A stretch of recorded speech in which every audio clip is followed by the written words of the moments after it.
Hello, world. This is Connor. I've been in some deep thought over the last little while, and I'm not sure if anyone's going to see this series of videos or if there's a drive for it, but I wanted to create a devlog of my journeys.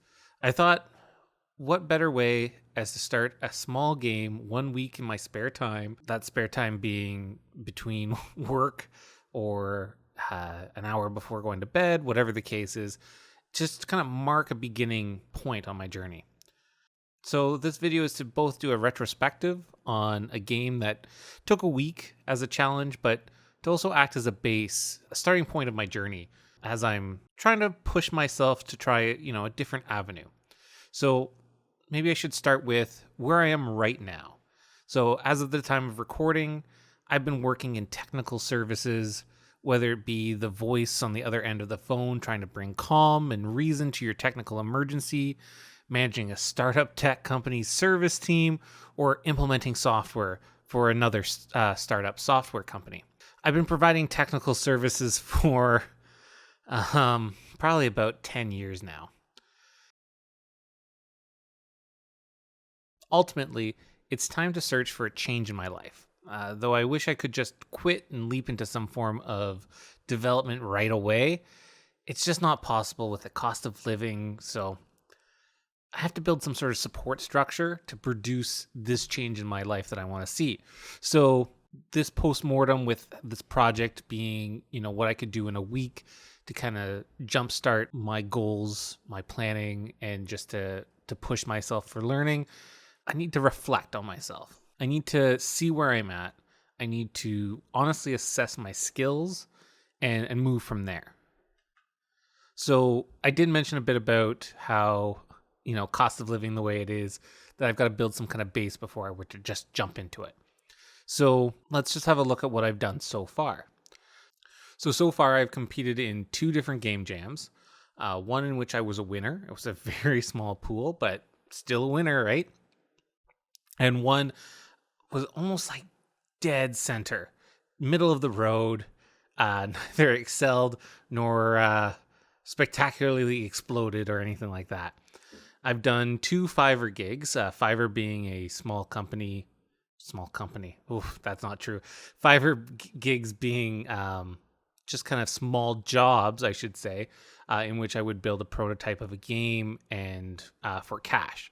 So the idea is with Fiverr gigs, I could then start building my skill set while getting a little bit of income, and it's small. And then for another completely fleshed out game, it would be this 1 week game that I've kind of challenged myself to do to kind of start my retrospective and journey into things. So I do have another game. Everyone's got games in the backlog, right? You've been building this thing a little bit here and there, or you've had this thought in your mind for a while. I'm not going to count that. That's something that hopefully I can push out sometime, which maybe it'd be cool to see it on the Android Google Marketplace. If I could make a little bit of money off of it, great. Looking at the Play Store apps and how much money, I'm skeptical of what I could actually earn from that. But anyways, that will be a different video. Godot has been my go-to for all of these. I find it's a really lovely scripting language. You're able to produce some complex and sometimes fast code to produce like visible results. I'm very much of a visual person. I like to see things change on the screen. I'd love to get a bit more into Unreal Engine. I think has got some really cool things. Unity, I know there's a lot of stuff going on in Unity. I've played around with it a little bit. It's never really called to me as Godot has. So I think too, and I'll make a separate video about Fiverr, but I think part of that does help me in very specific marketplaces, because with Godot, I'm able to produce content pretty quickly because I've got a little bit of a backlog of scripts that I can just kind of pull from, copy and paste into. But it's more so that Godot really has this, it's got this energy about it that brings in people who don't normally program, code, game design, but they have this idea, they have this desire to produce something, and Godot Godot's not that scary. It can be when you kind of start poking under the hood, but it does a really good job of letting you play around with a few things, and having kind of a JavaScript light or language similar to JavaScript so that you can kind of get familiar with it and it doesn't feel like you're just focused on one thing, learning one very specific tool. And I find that most of the clients that I've worked with, it's a very small pool, but the two that I've done, Godot has been a really good starting point for them. And there's not as much of a market for people producing content for Godot at the time of this recording on those smaller marketplaces. So it kind of cuts through quite a few. And I think it doesn't hurt. If you can see a little bit of the gray showing here, doesn't hurt that it looks like I might have a little more experience than the others who are maybe a bit younger than myself, even though that's probably far from true. So with that side of things, being that Godot is an easier entry point, I've been really pairing that. So one of the things that I can get excited about their projects, but then I really focus on the communication. I've mentioned about being in tech support for a while now, and my ability to communicate with people and just kind of outline any issues I kind of foresee in the development of the project and scheduling routine check-ins. I can say, hey, it's been 7 days. It's time for our weekly check-in. I wanted to pass along some gifts. I've uploaded them to a website. Here's a link. All you have to do is click on the link and you can see the game. You don't need to download the most recent file of the game, and you can just kind of go from there. Have a look at the content. Let me know if there's anything you see that you like or you don't like. We can talk about it. And, give them a little bit of time to digest that, schedule a meeting, and just talk to them about it. I know I've said my sample size is only about 2 people, but one of them was a small team as well. And honestly, no one's ever said, oh, please stop. Please stop talking. I've hired you to do this job for the programming. Just get it done. I don't care. I've sent you along the guidelines on what we expect. I'll talk to you later. No one has ever said that. And once again, I know it's a small sample size, but from my experience with other projects and project management principles, everything like that, I'm not going to encounter that. If I am going to encounter that, that might be actually a red flag, as I need to make sure that I'm going to get paid at the end of this gig, because that would be very odd behavior. So on top of that communication, I also want to create a bunch of milestones that I can point to and say that's been done and we're good to go, and that maybe I could even get paid for that milestone. Because there's nothing worse than coming up to the end of a project and saying it's done, and then the client says it's not done, and what about these things? Having really specific milestones is going to stop you from pulling out your hair, and it's going to help you prevent those late night programming sessions. It really helps to clamp down on scope creep, because you can say, hey, no, that's really great. I like the idea that if you could drop an item and destroy it, you can see that in the world, or whatever the case is. But unfortunately, we didn't talk about that. It's going to take a little extra time. I want to focus on these milestones here. It's something we can definitely put in at the end, or we can discuss about that afterwards. But we're going to focus on these milestones here too. And you can put that at the end of the project, or, hopefully you can set up another payment plan for that aspect that they wanted to add. I am a bit liberal with that. So if it doesn't seem like it takes a whole lot of time, what I would do is I would do that side of things and then I could put that at the end. So I could say, hey, we did all your milestones. They were all on time. And looking at this here, we added a few extra features, as we talked about, that wasn't on part of the milestone. So you can point to like 6 or 7 different items and say, hey, these are all additions that we've added at no charge, and should hopefully keep them happy. I've kind of talked about communicating. I've kind of talked about project management, and I've really talked about milestones, right? Milestoning is the way to go. If you're not too sure, maybe a comment or two would be great. I would build kind of a topic on how to build out milestones, at least how I'm doing that, and better communicate with your clients on that too. With that in mind, there are some critical things that I am missing and that I'd really like to see from myself as I'm going down this journey. First one would be polished entry points with clear mechanics. Second, social media. I need to get better with social media. But let's talk about the first thing first.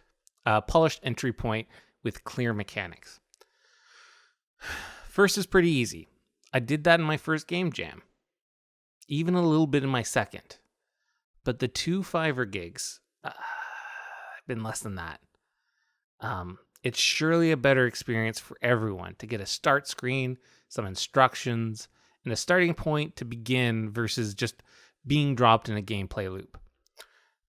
There is something about having a title screen or start screen, whatever you want to call it, that gives someone a feeling that they're playing a complete game.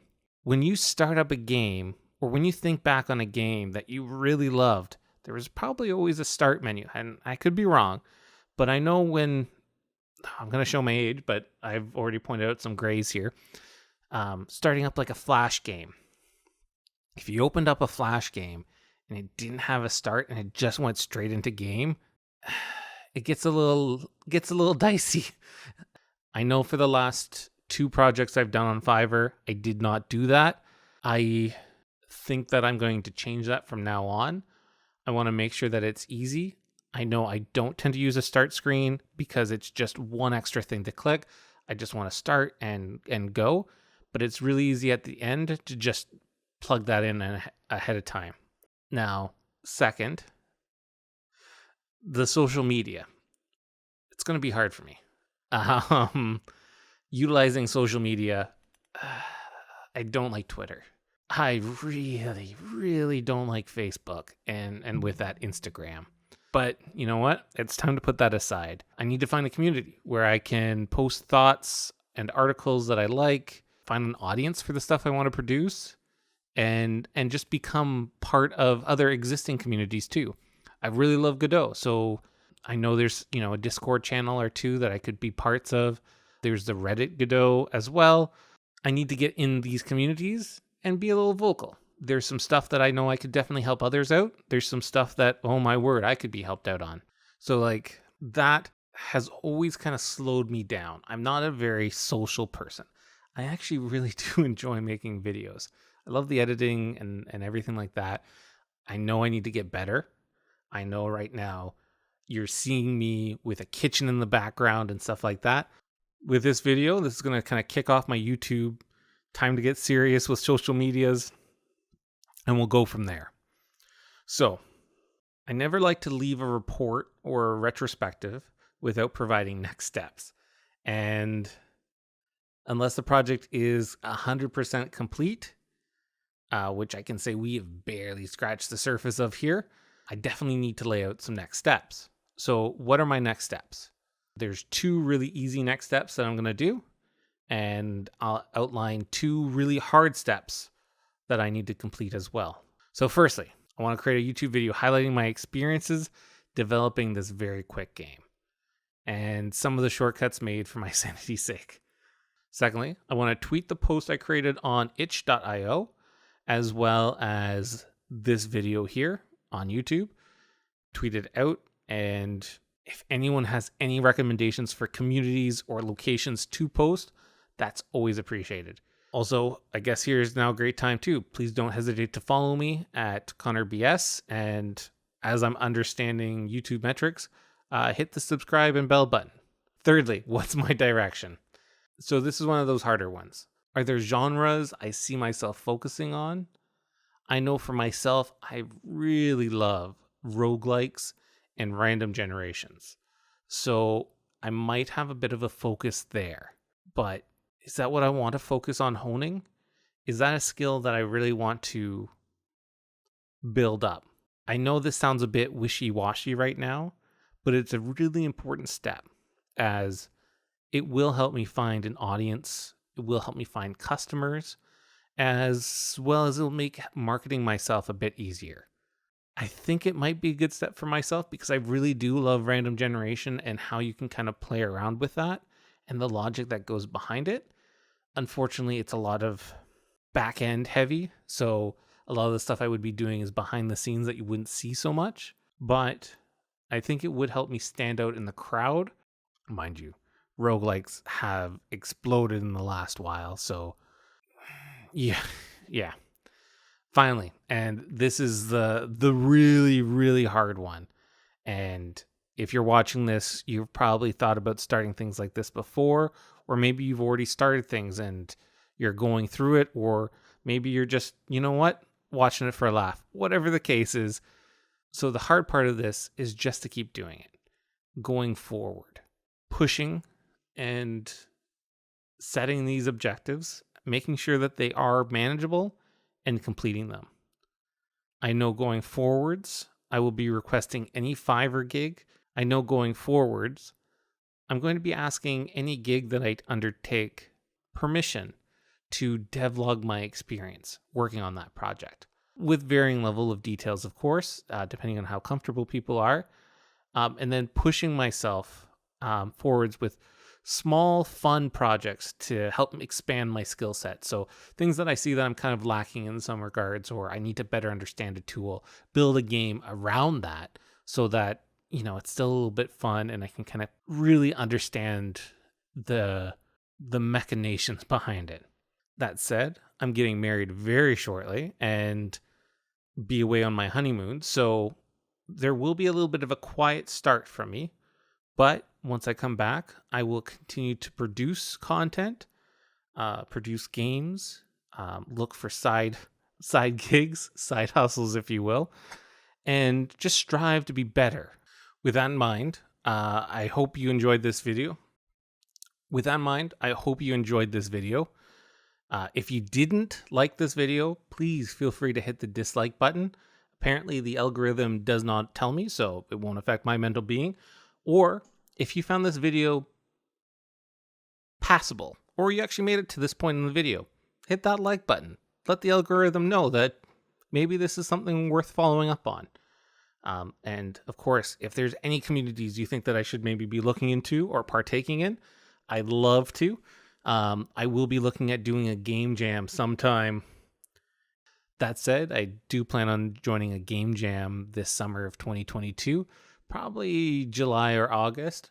But if there's any game jams you think I should definitely check out, I'd love to hear it. Any communities you'd suggest me checking out as well, I'd love to be part of that. This is the start, and we'll just kind of keep going from here. So best wishes to everyone, and thank you for your time. I'll see you around.